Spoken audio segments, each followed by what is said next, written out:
Saludos en Cristo y bienvenidos a este canal de Macabeo. Hoy quiero analizar un poquito más a fondo el nombramiento de Monseñor Víctor Fernández Tucho para ser el jefe de la Congregación para la Doctrina de la Fe.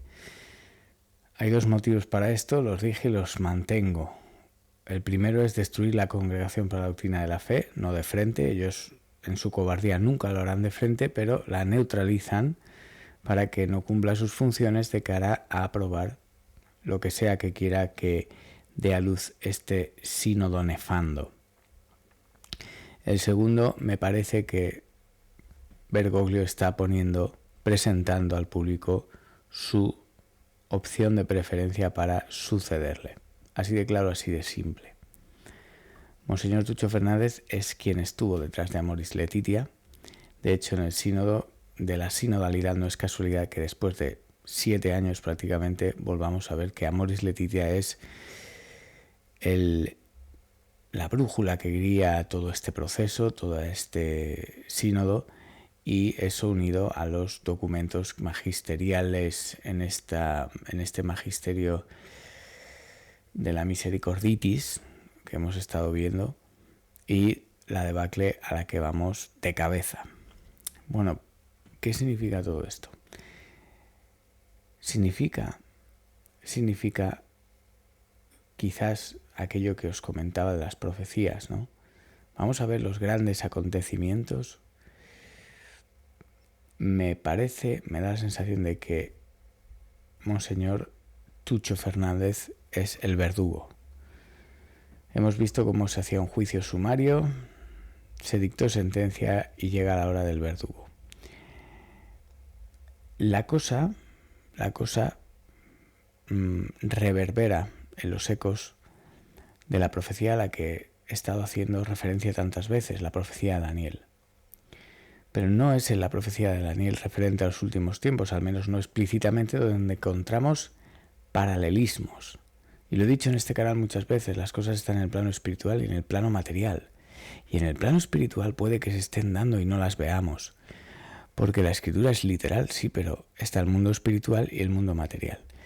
La temida guerra de Armagedón, con Gog y Magog, que significa oscuridad y tierra de la oscuridad, reflejados geográficamente, como muchos han dicho en Ezequiel 38, con Rusia y todas esas profecías que hablan de Rusia como instrumento elegido para castigar al mundo por su maldad. Pero, como decía el apóstol, las cosas se dan primero en un plano espiritual, porque esta es una batalla principalmente espiritual. Y vemos, sin embargo, cómo después de esos plazos, yo os lo comentaba, no lo sé, digo, quizás se den los grandes acontecimientos, puede pasar todo antes, pero puede que justo después se den los grandes acontecimientos, ¿no? Estamos a 2 de julio ya, 2 de julio, y hemos tenido lo que hemos tenido. ¿Qué significa todo esto? Significa que tenemos ya ante nuestros ojos a Gog y Magog, esos dos enemigos que mano a mano se ponen, ¿no? Como decía nuestro Señor, que tu izquierda no sepa lo que hace tu derecha, es decir, no tengas doblez. Pero Gog y Magog son las dos manos de Satanás, del trilero, que hace doblez. El catenaccio espiritual del mal que hace la Iglesia. Distrae por un lado, ataca por el otro. Y cuando te giras para enfrentar el mal que ataca, el que distrae se convierte en atacante y el otro se pone a distraerte. Pero conforme la hora final se acerca, el secreto es, pues, más difícil de guardar, ¿no? Vamos a ver una imagen. Esta imagen es un grabado medieval donde se representa a Gog y Magog atacando la ciudad santa. La ciudad santa, como ven, enseguida se identifica con, pues, la ciudad de la fe, ¿no? La ciudad de Dios, básicamente. Vemos aquí, pues, esas cruces, esos rostros bellos. Sin embargo, tenemos a Gog y a Magog atacando cada uno por un lado.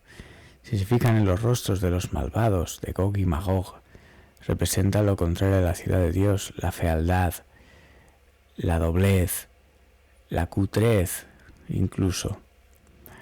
Pero es que a mí me ha llamado mucho la atención esta foto. Fíjense esos rostros, ¿no? Es decir, a uno no se puede juzgar por las apariencias, pero estamos viendo unas apariencias que van ligadas a la palabra y al discurso. De lo que rebosa el corazón, habla la boca. Y vamos a ver también, pues, qué es lo que habla la boca de esta gente, ¿no? Esa carta de Bergoglio en el nombramiento de Tuccio como prefecto para la Congregación de la Doctrina de la Fe. Aquí está la carta, dice: querido hermano, como nuevo prefecto del dicasterio para la Doctrina de la Fe, te encomiendo una tarea que considero muy valiosa. Tiene como finalidad central custodiar la enseñanza que brota de la fe para dar razón de nuestra esperanza. Acordaos del traditionis custode, custodios de la tradición. Aquí el sentido parece que custodio tiene que ver con carcelero. Dice, para dar razón de nuestra esperanza, pero no como enemigos que señalan y condenan. O sea, olvídense, con este nombramiento los obispos alemanes han quedado exonerados, ¿vale? No se les va a castigar. El dicasterio que presidirás en otras épocas llegó a utilizar métodos inmorales. Fueron tiempos donde más que promover el saber teológico se perseguían posibles errores doctrinales. O sea, que todo el que tenga alguna aspiración a que en Roma se escuchen denuncias contra los errores doctrinales tiene que abandonar esa esperanza. De hecho, el orden y la ley han saltado por los aires, entonces el pueblo es lícito que se defienda a sí mismo. Por eso yo llamo a manifestarnos públicamente. Ya igual ya que nos censuren, nos excomulguen, o sea, es que el orden ha saltado por los aires. Lo que espero de vos es sin duda algo muy diferente. Fuiste decano de la Facultad de Teología de Buenos Aires, presidente de la Sociedad Argentina de Teología y sos... ¿Por qué se escriben documentos oficiales así? ¿Está eso aceptado la Real Academia de la Lengua ya en Argentina? No lo sé. Pero si no, me parece una falta de respeto a la lengua. Sos presidente de la Comisión de la Fe y la Cultura del Episcopado Argentino, en todos los casos votado por tus pares, quien de ese modo, que vaya pares, han tenido para votarle. Han valorado tu carisma teológico. Como rector de la Pontificia Universidad Católica, alentaste una sana integración al saber. Por otra parte, fuiste párroco de Santa Teresita y hasta ahora arzobispo de La Plata. Bla, bla, bla. Dado que para las cuestiones disciplinarias recientemente se ha creado una sección específica con profesionales muy competentes, te pido que como prefecto dediques tu empeño personal de modo más directo a la finalidad principal del dicasterio, que es guardar la fe. Supongo que se refiere a guardarla en un cajón y que nadie la conozca. Para no limitar el significado de esta tarea, hay que agregar que se trata de aumentar la inteligencia y la transmisión de la fe al servicio de la evangelización, de modo que su luz sea criterio para comprender el significado de la existencia, sobre todo frente a las preguntas que plantea el progreso de las ciencias y el desarrollo de la sociedad. Estas cuestiones, acogidas en un renovado anuncio del mensaje evangélico, se convierten en instrumentos de evangelización porque nos permiten entrar en conversación con el contexto actual, que no tiene él lo que tiene de inédito para la historia de la humanidad. Aquí se salta la escritura, donde el eclesiástico lo dice: nada nuevo hay bajo el sol, lo que se hizo se hará y lo que es ya fue. Pero aquí dice que tiene el contexto actual lo que tiene de inédito para la historia de la humanidad. Bueno, pues el eclesiástico aquí no importa. Es más, sabes que la Iglesia necesita crecer en su interpretación de la palabra revelada y en su comprensión de la verdad. Esto es modernismo puro y duro, esto es relativismo puro y duro, y al fin de cuentas, en fin, esto es el camino que lleva al pozo, ¿vale? Sin que esto implique imponer un único modo de expresarla. O sea, ya cuestiona la interpretación de la palabra revelada y en su comprensión de la verdad. La Iglesia necesita crecer, ¿vale? Y, por supuesto, no imponer un único modo de expresarla. Porque las distintas ideas, líneas de pensamiento filosófico, teológico y pastoral, si se dejan armonizar por el espíritu con el respeto y el amor, también pueden hacer crecer a la Iglesia. Díganme ustedes, ¿dónde están las diferentes líneas armonizadas? Cuando la verdad es solo una. Esto es modernismo puro y duro. No voy a seguir leyendo por respeto a ustedes, pero lo que sí quiero leer es la Biblia. Vámonos a la Biblia porque la Sagrada Escritura nos da consuelo. Y fíjense aquello. ¿Se acuerdan en Apocalipsis 13:13 cuando el falso profeta, se habla del falso profeta, esto, el falso profeta para aquí, el falso profeta para allá? Apocalipsis 13:13. Jorge Mario Bergoglio fue elegido el 13 de marzo de 2013. 2 treces. Qué curioso, qué curioso. Y en torno a esta tesis yo he estado hablando mucho de la profecía de Daniel. Y a mí me sonaba mucho que Gog y Magog serían algo así como los que acosarían a la casta Susana. Hasta ahora pues teníamos a Bergoglio ya un séquito de aduladores y convenientes que se callaban o se ponían de perfil ante todo lo que está pasando. Pero ahora tenemos a dos personajes principales puestos en el primero y en el segundo puesto dentro de Roma. Dos personajes no solo del mismo país, sino afines completamente, que han sido los autores de los más infames ataques a la fe que hemos vivido en los últimos años. Fíjense de hecho en el aspecto de ambos. Los dos llevan la misma cruz. Cierto es que uno en las fotos puede aparecer mejor o peor favorecido, pero aquí los dos la verdad es que dan pena, porque es como la imagen de la decrepitud, ¿vale? De la decrepitud. Es que no lo digo por criticar a las apariencias, ¿vale? Pero es que es tan llamativo el dúo, la dupla, como dicen algunos, que representan, que a mí me recuerda mucho a esto de que estamos refiriendo en el título de este vídeo, Gog y Magog. Fíjense, llevan la misma cruz pectoral, vienen de Argentina los dos, pero es que los dos han sido los autores de Amoris Laetitia. No hay un solo autor en Amoris Laetitia, y lo van a ver.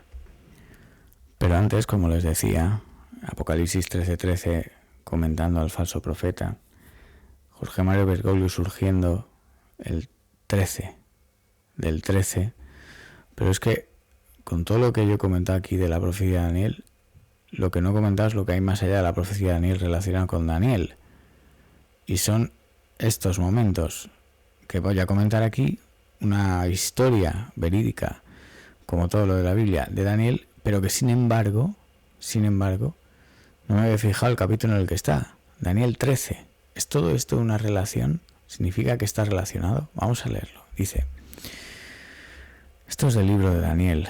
Dice, vivía en Babilonia un hombre llamado Joaquín, se había casado con una mujer llamada Susana, hija de Gilquías, muy bella y temerosa de Dios. Sus padres eran justos y habían educado a su hija según la ley de Moisés.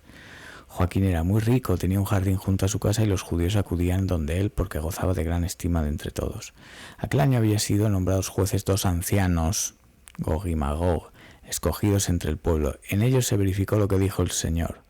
La corrupción ha salido de Babilonia. De aquí tenéis los llamados a Babilonia en el Apocalipsis. Quizás se está refiriendo a esto porque es de donde viene la acción de Gog y Magog.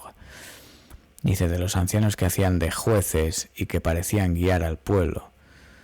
Estos dos ancianos, pero que al final son la causa del mal. No sé por qué aquí este versículo está cortado, pero bueno, será porque aquí hay un lapso por la publicidad. Pero aquí está. Estos dos ancianos venían a menudo a casa de Joaquín y todos los que tenían algún pleito se dirigían a ellos. Cuando a mediodía ya todo el mundo se había retirado, Susana se iba a pasear por el jardín de su marido. Los dos ancianos que la veían ir a pasear todos los días empezaron a desearla. Perdieron la cabeza dejando de mirar al cielo y olvidando sus justos juicios. Los dos estaban apasionados de ella, pero sin manifestarse el uno al otro su pasión, porque tenían vergüenza de descubrir el deseo que tenían de pecar con ella y trataban afanosamente de verla todos los días. Un día, después de decirse mutuamente, vamos a casa porque es hora de comer, salieron y se fueron cada uno por su lado, pero ambos volvieron sobre sus pasos y se encontraron de nuevo en el mismo sitio. Entonces se preguntaron el uno al otro el motivo, se confesaron su pasión y hicieron buscar el momento en que pudieran sorprender a Susana solas. Mientras estaban esperando la ocasión favorable, Susana entró un día en el jardín, como todos los días anteriores, acompañada de sus sirvientas jóvenes. Como hacía calor, quiso bañarse en el jardín. Allí no había nadie excepto los dos ancianos que estaban espiando escondidos. Y ella le dijo a sus criadas, tráiganme jabón y perfume y cierren las puertas del jardín para poder bañarme. Ellas obedecieron, cerraron las puertas y salieron de la puerta lateral para traer lo que Susana había pedido. No sabían que los ancianos estaban allí. En cuanto salieron las sirvientas, los dos se levantaron y fueron corriendo donde ella y le dijeron, las puertas del jardín están cerradas y nadie nos ve. Nosotros estamos llenos de pasión por ti. Consiente y entrégate a nosotros. Si no lo haces, juraremos que un joven estaba contigo y que por eso habías despedido a tus criadas. Susana exclamó gimiendo, me encuentro sitiada por todos lados. Fijaos, esto es muy importante porque el sitio al que Gog y Magog someten, acordaos de la ilustración medieval que os he puesto antes, es un chantaje, que es lo mismo que se le puede estar haciendo a la Iglesia ahora. Estás llena de pecado, estás llena de abusadores, estás llena de excesos en toda tu historia. Consiente a nuestros deseos de destrucción, de rebajarte, de someterte a nuestro inicuo juicio y así te dejarán en paz. Pero fijaos lo que dice ella, que es lo que tenemos que hacer nosotros. Si consiento es como morir, si no consiento no me libraré de las manos de ustedes, pero prefiero caer en manos de ustedes sin pecar antes de pecar delante del Señor. Es decir, tenemos que ser puros. Y Susana se puso a gritar muy fuertemente. Escuchen esto, gritar. ¿Por qué no gritamos? Los dos ancianos gritaron también contra ella, y uno de ellos corrió a abrir las puertas del jardín. Al oír estos gritos en el jardín, las gentes de la casa se precipitaron por la puerta lateral para ver qué pasaba. Y cuando los ancianos contaron su historia, los sirvientes se sintieron muy avergonzados porque jamás se había dicho de Susana cosa así. A la mañana siguiente, cuando el pueblo se reunió en casa de Joaquín, su marido, llegaron allá los dos ancianos llenos de pensamientos perversos contra Susana para hacerla condenar a muerte. Y dijeron en presencia del pueblo: manden buscar a Susana, hija de Gilquías, la esposa de Joaquín. La mandaron a buscar y ella compareció acompañada de sus padres, de sus hijos y de todos sus parientes. Susana era muy fina y de gran belleza, tenía puesto el velo, pero aquellos miserables ordenaron quitárselo para saciarse de su hermosura. Fijaos en lo del velo. O sea, es que hasta eso tiene de profético que puede significar una referencia a la misa tradicional, donde se usa el velo. Pero estos quieren quitar el velo. Todos los suyos lloraban y también todos los que la veían. O sea, a partir de ahora, cuando piensen en Susana, piensen en la iglesia tradicional. Los dos ancianos, levantándose en medio del pueblo, pusieron las manos sobre la cabeza de Susana. Ella levantó llorando los ojos al cielo porque su corazón tenía puesta su confianza en el Señor. Aquellos viejos dijeron: mientras nosotros paseábamos solo por el jardín, entró esta con dos criadas, cerró las puertas y despidió a las criadas. Entonces se le acercó un joven que estaba escondido y pecó con ella. Nosotros, que estábamos en un rincón del jardín, al ver esta maldad, fuimos corriendo hacia ellos. Los pillamos juntos, pero a él no lo pudimos atrapar porque era más forzudo que nosotros y abriendo la puerta se escapó. Entonces la apresamos y le preguntamos quién era ese joven y no quiso decirlo. Somos testigos de todo esto. La asamblea los creyó, ya que eran ancianos y jueces del pueblo, y la condenaron a muerte. Entonces Susana exclamó con voz fuerte: oh Dios eterno, que conoces los secretos, que todo lo sabes antes que suceda. Tú sabes que estos me han levantado un falso testimonio. Mira que voy a morir sin haber hecho nada de lo que su maldad ha planeado contra mí. El Señor escuchó su voz y cuando la llevaban a la muerte, Dios despertó el Santo Espíritu.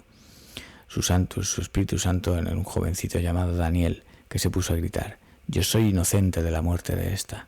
Todo el pueblo se volvió a él y le dijo: ¿qué significa todo esto que has dicho?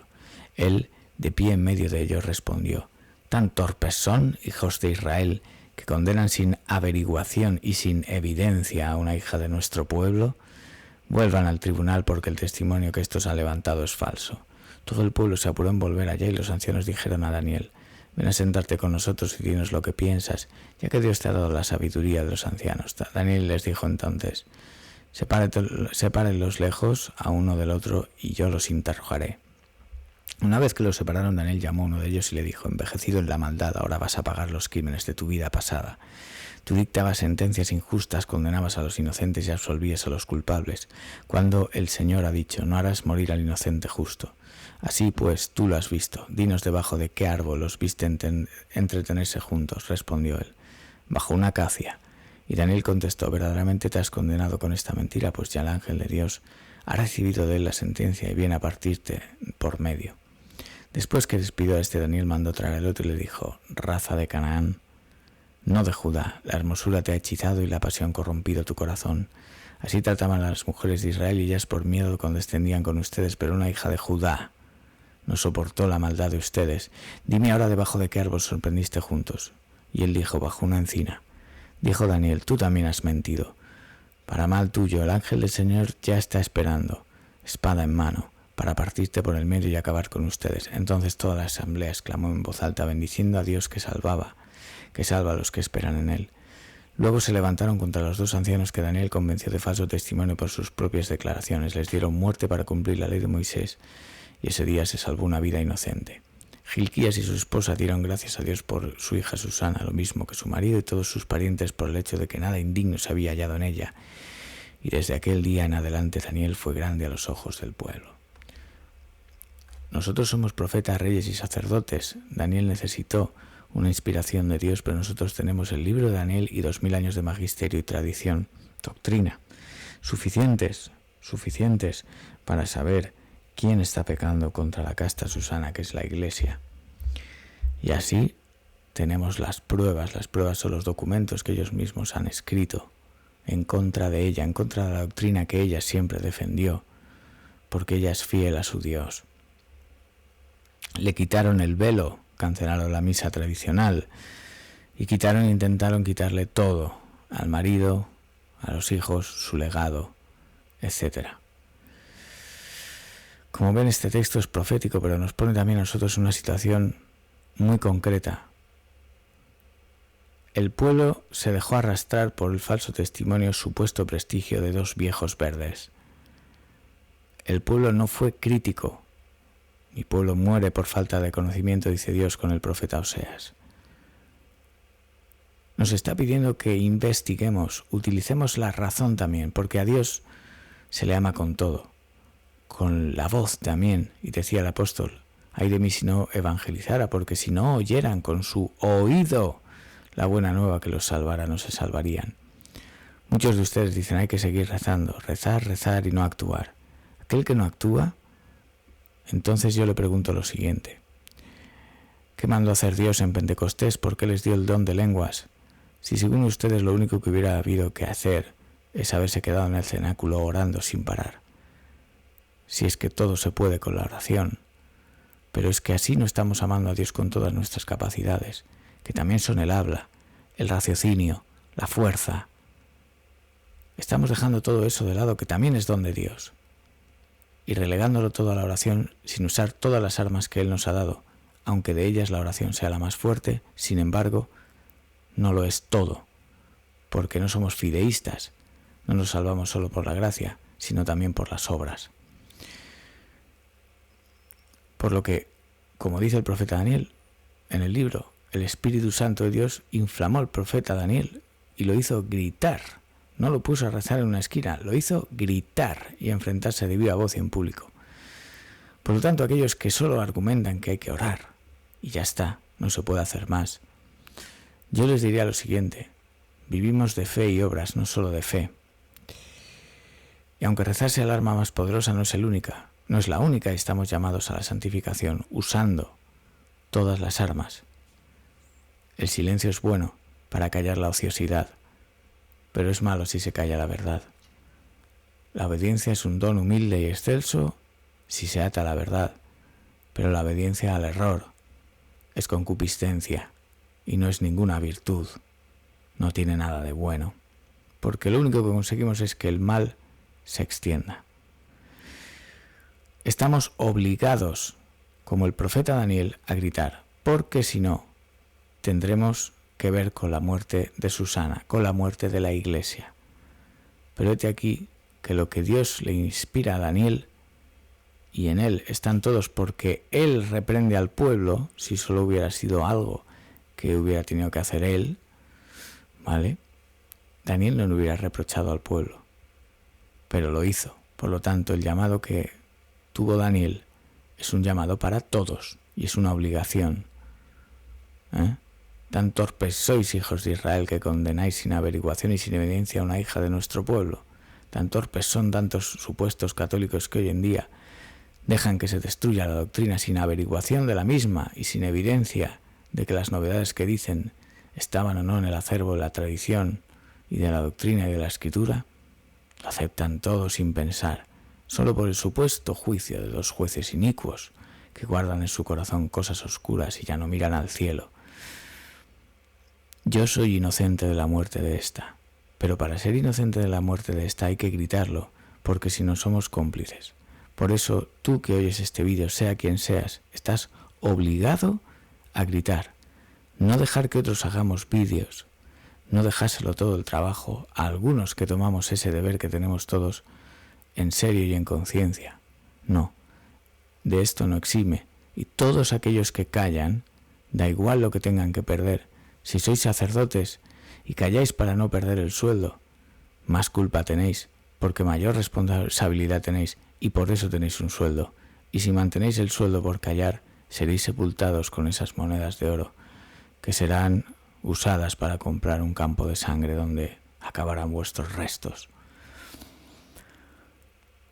Así seguimos y así estamos con este nombramiento. las grandes cosas las vamos a ver ya. Si no aprendo a mirar su belleza más allá de su aspecto, de sus capacidades, de su orientación sexual, de lo que sea, si no aprendo a mirar más allá de todo, no lo puedo terminar amando. Como venga, así como es, me guste o no, así vale más que nada en esta tierra. Cada hermano y cada hermana vale más que nada en esta tierra. Ustedes saben que durante muchos siglos la Iglesia fue en otra dirección. Sin darse cuenta fue desarrollando toda una filosofía y una moral llena de clasificaciones para clasificar a la gente, para ponerle rótulos. Este es así, este es asá, este puede comulgar, este no puede comulgar, a este...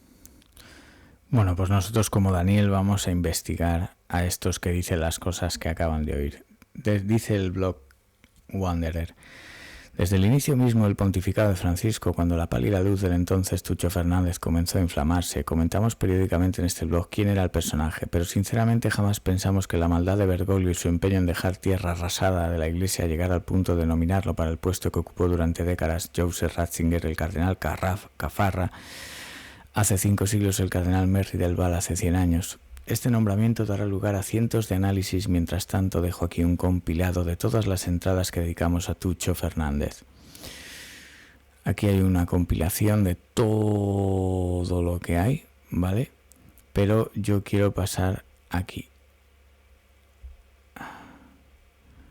Plagio pontificio.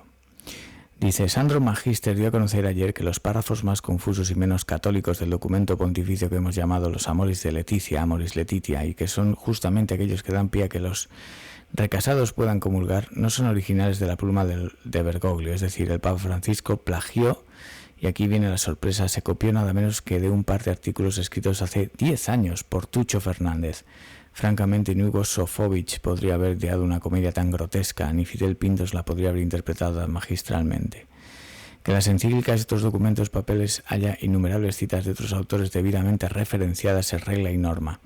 Y esto es así porque de esa manera queda claro a los fieles que lo que el Papa está afirmando no es nada nuevo, cosa que no podría hacer nunca un Papa, sino simplemente explicitado de otro modo en algún punto del depósito de la fe que la Iglesia ya poseía a través de las Escrituras y la tradición. Y lo hace siguiendo la enseñanza de los padres, doctores y pontífices que lo han precedido. También se sabe que generalmente no son los papas quienes escriben sus encíclicas, sino los teólogos que los asesoran, pero es el pontífice quien da su aprobación y estampa la firma. Es lógico que así sea, el Papa está envuelto en un número grande de ocupaciones, pocas veces los papas son teólogos intelectuales y la cosa es demasiado seria para escribirlas a la ligera. Pero una cosa muy distinta es utilizar el método estudiantil de cortar y pegar esperando que el profesor no se dé cuenta de que se está cometiendo plagio o, en otras palabras, robo. Por eso Magister y cualquier persona con un poco de seso no sale de su asombro hasta una noticia tan grotesca. Supongamos que efectivamente Bergoglio escribió los Amoris de Leticia. Si quiere robar letra porque no tiene ganas de escribir, que lo haga, pero que sea inteligente acerca de a quien roba, porque robarle a Tucho es absurdo.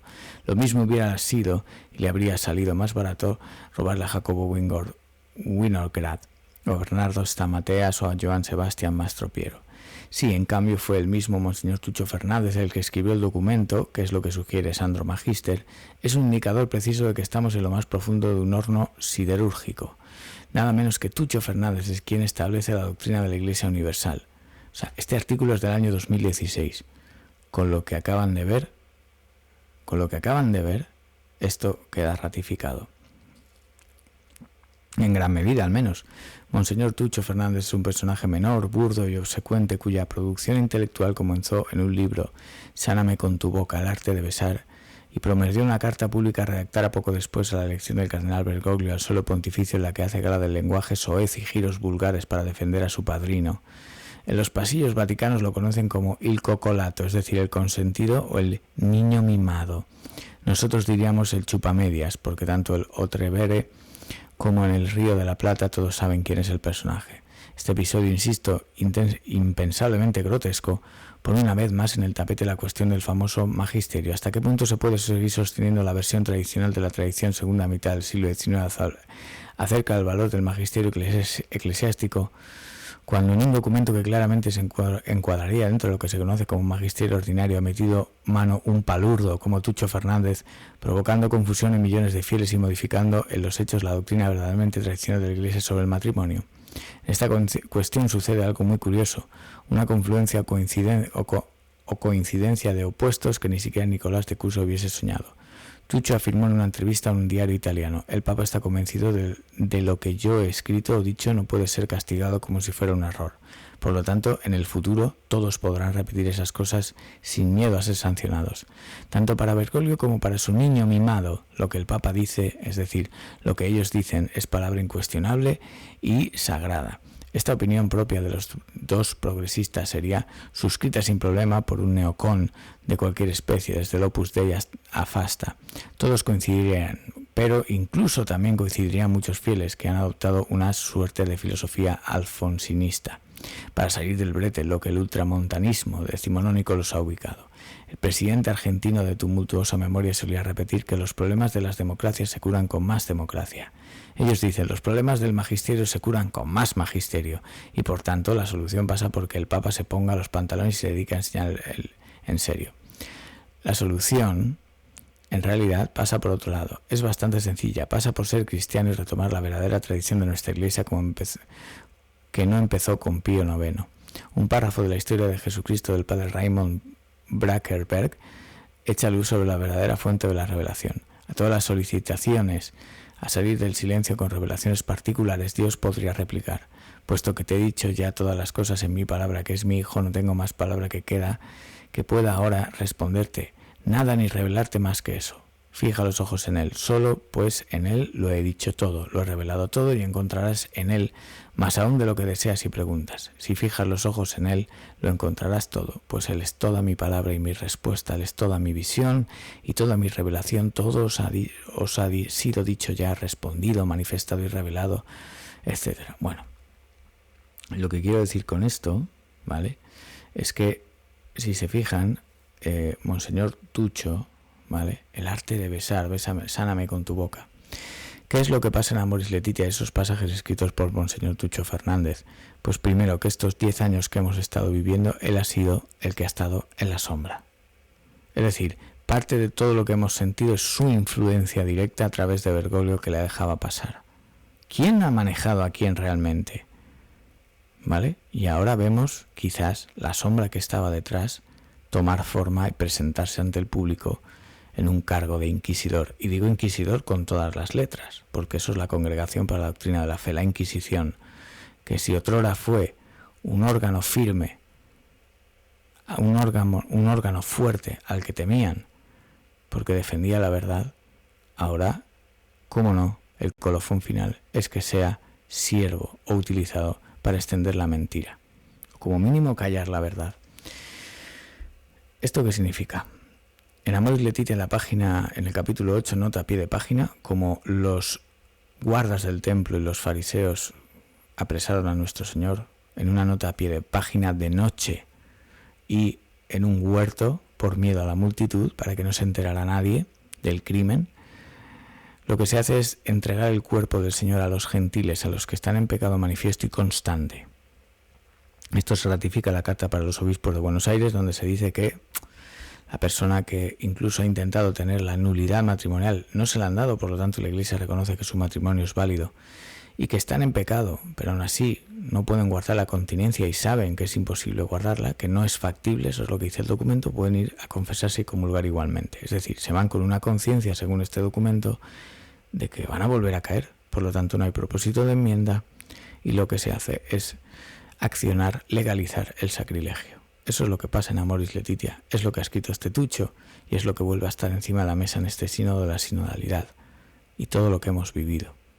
Yo sé casos prácticos y concretos de gente que ha estado en pecado y, en fin. Pero ¿quién entrega el cuerpo del Señor en una nota a pie de página en un huerto apartado de la ciudad de noche? Aquel que lo besa. Y fíjense que no creo que sea casualidad que este hombre, que sea quien ha producido eso, tenga un libro que se llame El arte de besar, tal como Judas besó a nuestro Señor. Este Tucho Fernández, que escribe un pseudo magisterio que lo que produce es que se entregue el cuerpo de nuestro Señor a los que están en pecado, escribe un libro acerca de el arte de besar, sáname con tu boca. Para más INRI, no cabe otra mejor forma de decirlo, van a ver lo siguiente. El fruto directo de toda esta debacle es esta noticia del año de cuando salió Moris Letitia. Dice: el obispo de Reconquista da la comunión a 30 parejas de adúlteros. 30 parejas de adúlteros, es decir, 30 matrimonios rotos. Pero con todo tipo de pompa, con la foto aquí en el altar, con el obispo tan a gusto meciéndose su barriguita. Y yo me pregunto, las parejas, los legítimos esposos y esposas de estos matrimonios, todo esto es adulterio, al ver esta foto, ¿qué pensarían de la Iglesia? ¿Qué injusticia tremenda estos pastores han hecho solo para ganarse el contento y creerse más misericordiosos que Dios? Pero además, fíjense, todos estos matrimonios rotos a los que estos clérigos injustamente han dado el beneplácito y les han concedido el sacrilegio de la comunión aún en pecado, habría que ver caso por caso, por supuesto, de cómo se fraguó todo esto, pero ahí está la noticia, ahí está la foto, ahí está el documento de los obispos de Buenos Aires que lo ratifica para que el sacrilegio se accione. Todos esos matrimonios tuvieron sus arras, que saben ustedes que son esas monedas que se dan. Y de todas esas monedas, si quitáramos una moneda, porque son 13 monedas, quitamos una moneda para dejar el número de los apóstoles, 12, que con el Señor son 13. Aunque el Señor no es un apóstol, por supuesto. Si se quita al Señor, que es lo que pasó en el Getsemaní, con ese sacrilegio, quedan 12. Pero si esa moneda que representaría al Señor se quita de cada una de esas parejas que vemos en esta foto, al final, ¿qué tenemos? Tenemos 30 monedas de plata, que es el número de monedas por las que se vendió a nuestro Señor Jesucristo en una nota a pie de página por alguien que fomentaba el arte de besar. Díganme ustedes si no estamos en la pasión de la Iglesia, si todo lo que hemos vivido estos años no estamos en la pasión de la Iglesia. Pero lo último que les voy a decir ya es lo siguiente. Si hemos estado viendo la profecía de Daniel, acuérdense de Daniel 13, igual que Apocalipsis 13, igual que en Fátima el día 13. Aquí todo esto es un mensaje fuerte que se nos está dando. Igual que esa arra extra que se quita, la número 13, que son los apóstoles con su Señor. Miren esto, miren esto. Yo soy inocente de la muerte de esta, se puso a gritar Daniel. Ustedes están obligados, posiblemente por la salvación de su alma, a gritar hoy, públicamente: yo soy inocente de la muerte de la Iglesia Católica. Y por eso grito, para separarme de este asesinato. La Iglesia puede morir igual que nuestro Señor murió, pero eso no significa que el infierno prevaleció sobre nuestro Señor, y mucho menos que el infierno prevalezca sobre la Iglesia. Porque aunque se vea en las catacumbas, resucitará. El Señor murió, pero bajó al infierno precisamente a reventar las puertas del infierno. Pues probablemente es lo que va a pasar ahora, cuando aquella tierra, que en Apocalipsis significa la fe, la religión, sufriendo dolores de parto, espere la manifestación de los hijos de Dios. Y aquí vemos al profeta Daniel manifestarse como hijo de Dios. Y quizás después de estos años de confusión y división, el cielo nos haya purgado lo suficiente y tenga bien por fin darnos la luz y la gracia para plantar cara todos unidos y gritar como Daniel: yo soy inocente de la muerte de esta. Los enemigos han utilizado Apocalipsis 18, salid de ella, pueblo mío, para que no seáis cómplices. Salirse de ella significa decir que ya no hay sacramentos, que no es la verdadera Iglesia, etc. No, precisamente se trata de gritar el asesinato que va a sufrir en todos sus estamentos. Y el salirse no es un salirse con desprecio, con indiferencia, con desamor, sino al revés, gritar por amor: yo soy inocente de la muerte de esta. Y el gritar nos va a costar la vida, nos va a costar la destrucción, la persecución, el señalarnos. Pero es algo vital que todos ustedes deben hacer, todos y cada uno de ustedes. Yo ya lo he hecho, llevo un canal, pero quiero que lo hagamos todos. Todos los que queráis luchar.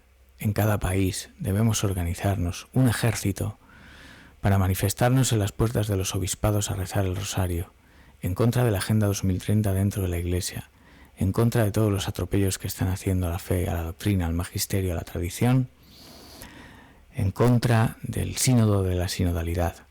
Hagámoslo, hagamos grupos, cada uno en su diócesis, que junte a todos los que conozca, que son como él y piensan como él, y quedemos todos el mismo día, a la misma hora, en todas las diócesis, en todas las puertas de los obispados, para rezar una vez al mes hasta que esto cese, hasta que nos detengan o hasta que el Señor venga. Si estamos 20 años haciéndolo, 20 años serán. Si estamos un mes será. Pero por lo menos significarnos. ¿No les molesta que nos hayan estado escupiendo todos estos años a la cara? Y mucho más al Señor. Quien no sea como Daniel, que deje de ver este canal, que no me escriba, no quiero saber nada, no quiero oír comentarios. Pero el que quiera ser como Daniel, que me escriba y nos organizamos a madrefiat@hotmail.com, madrefiat@hotmail.com. La guerra final ha comenzado. Quis ut Deus.